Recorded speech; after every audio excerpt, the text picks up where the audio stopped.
Welcome to our channel. Today we how to verify your Wix store setup, detailed guide step by step clearly. Start by logging in to your Wix account. Navigate to your dashboard. Select the Wix store icon.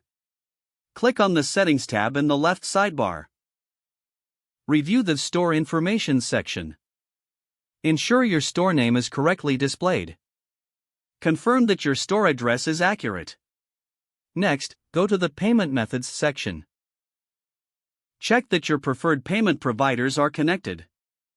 Make sure to test each payment method for functionality. Now, head to the shipping settings. Verify that your shipping options are properly configured. Check that the shipping rates are set up according to your business model.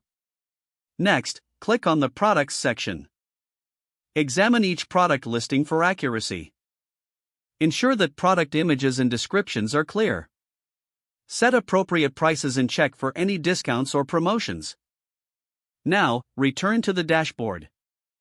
Select Preview to see how your store looks to customers. Navigate through your store just like a customer would. Test the functionality of key elements like the shopping cart. Check for any broken links on your site. After reviewing, exit the preview mode. Go to the Settings tab again. This time, select Store Policies. Make sure your return and refund policies are clearly stated. Update your privacy policy if necessary. Next, go to the Marketing Integrations section. Connect any email marketing tools you plan to use. Don't forget to like this video and subscribe to our channel for more step-by-step tech guides.